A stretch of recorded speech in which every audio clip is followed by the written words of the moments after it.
So I'm experiencing a lot of resistance about making this video. I don't know why. I've been coming out of a phase that's been kind of nihilistic, I guess, and those phases are necessary. And I wanted to share some of my insights, is that the right word, with you lately. And that is, we listen to teachings that completely contradict each other. For example, law of attraction, along with there's nothing but the present moment. You just need to let go of all that, not want things, and let go of your desires. And desire is the root of suffering. I heard recently that desire isn't translated very well. So I think they said that a better word was thirst. And so thirst implies that we're already in a state of not being fulfilled. And it's funny to find myself on path and being the post-awakening and thinking that that was it. And with the challenge now to let go of the state that I was in then and try to envision a state that I'm working towards and also be okay where I am in the moment. And the law of attraction and Abraham Hicks really helps when I get discouraged with that quite badly. And like I listen to her videos, and she's talking to people and she uses the word money a lot. And she's saying feel the vibration as if you have the money already. And to me, that's like a state, like a stabilized, permanent state of peace. And so you can just replace, and it's funny how you can find high-level teachings and you can find pointers anywhere. You can find them in kids' books, you can find them in nature, you can find them absolutely anywhere. You don't have to read like highly spiritual teachings in high regard over and over again. Life is fresh and anew and it's happening everywhere. And all it needs is your mind to be open and your ears to be open and you to be ready and desiring an insight or the truth. And so we find ourselves, like I said in the last video, we find ourselves moving back and forth between like a nihilistic state and an awakening or just being really excited and everything. And it's like you're on a carnival ride and it's like you're going back and forth, and that is inherently the fun of it, is that you're going back and forth. You think of like a Viking ship, if you've ever run on a Viking ship. And there are times when it gets like, you start to feel so sick that you start thinking about unbuckling your seat buckle and jumping off the ship. But you'll get broken bones or kill yourself in doing so. And so the best thing to do is throw your hands in the air like you just don't care and have a good time with it. And that's where Abraham Hicks and the law of attraction and the fun of the path and spirituality and the fun needs to be brought back in. And I keep going full circle with trying not to have, like I said, if you watch some of my past videos, I have this place I go to that's really special to me, where I started having insights and where synchronicity really started taking off and things happen, and I just feel like this soul who lived in the 1800s just like cares for me. And a few weeks ago I went there and it's all grown up. It's the middle of summer now, and so there's grass and everything. It's just, the place is completely changed. It's interesting to see the plants and everything that are there. But I got a deer tick on me, and around here Lyme disease is a real concern. So I wasn't going to go back, and I took it as a sign that I needed to let go of looking for what I call Easter eggs, which are synchronicity. And the more awake you become, the more you find the more you realize that you're creating your reality, and the more synchronicity you find, and it can be super exciting and fun. But we can get obsessed with the idea of finding them and kind of lose the nature, the clear, grounded nature, which is where creation comes from. We can lose that connection with source itself in needing those synchronicities. So I kind of went back to my life as it was. I went back to trying to have the same routines that had brought me, like, made me feel like a responsible adult.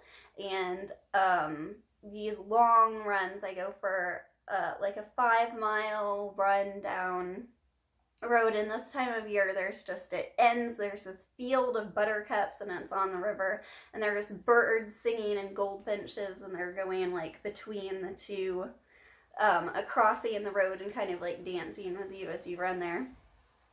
And I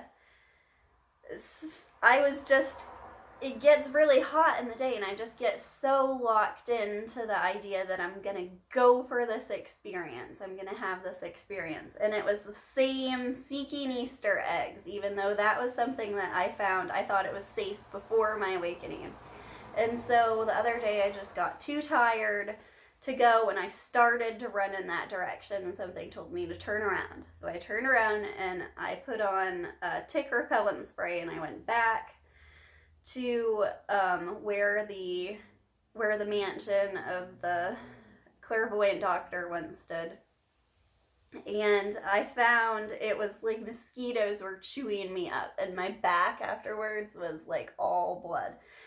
But I was just there a few minutes, and I didn't really expect much, but I found these I brought one up. I wasn't even going to talk about it. I found these nutshells, and they're like both the most romantic thing in the world and also super creepy. There's like a heart in here, but it looks like an owl's face and 2 eyes. They're from a black walnut tree, and I've never even noticed a black walnut tree there, so I'm gonna have to go try to identify where it is. But it was just the perfect creepy Valentine.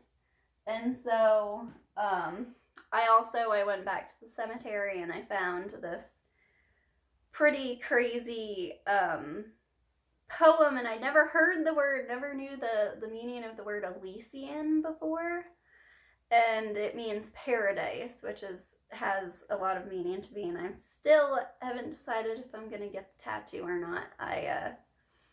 During my awakening, I just had this realization that I needed to, and I still think I will, but I haven't decided whether or not I'm going to do it in the near future. So I'm having a lot of hard times integrating the sort of things that I thought were just like true knowing during that time, and also like the bounce back of the ego. And so there's this period after you have an awakening, or after you have spiritual experiences, of just letting go of them and realizing that you just are where you are, and that's perfect. And if we get too wrapped up in levels of awakening, and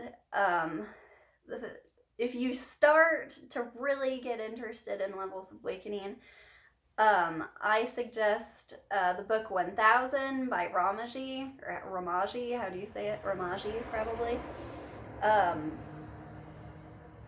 I read it halfway through, and then I just had to drop it. I'm just like, present moment is all there is. And so we're constantly like going back and forth, and you have to be sensitive to what you need in the moment. And the right teacher, or maybe that teacher is some mindless cat video on YouTube, and that's the most spiritual, best thing you could be doing right now.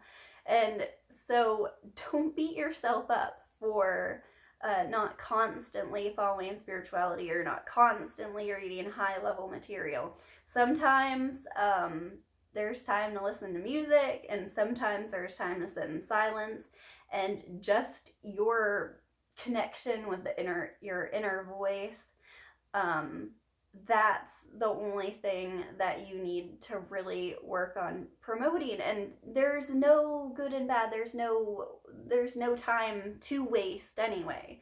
So don't worry so much about wasting it, and don't worry so much about where you're going or trying to get somewhere, because this is the journey. And the reason that God split himself into all these pieces that we're just now starting to reconcile, it's really such a beautiful thing. It's a beautiful thing to experience love. And this is why you, why God, why we chose this, why we chose our very selves, so that we can realize ourselves. And so stop trying to skip. And I'm saying this to myself. I am truly saying this to myself. Stop trying to get somewhere so much. This is it. This is fun. This is the journey, and you're gonna look back and you're just gonna you're probably not gonna miss it, but you're gonna miss it.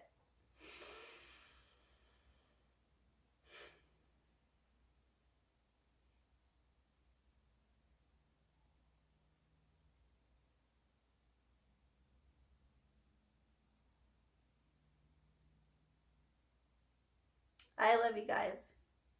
Keep going. Find something that inspires you today. Listen to a song you really love, or look at something beautiful. Because God, He's scattered Easter eggs for you all over the place, all over your life. Things that will make you happy and things that will take your breath away. Just like He scattered us. And that's the fun of the Easter egg hunt. So I love you. Talk to you later. Bye.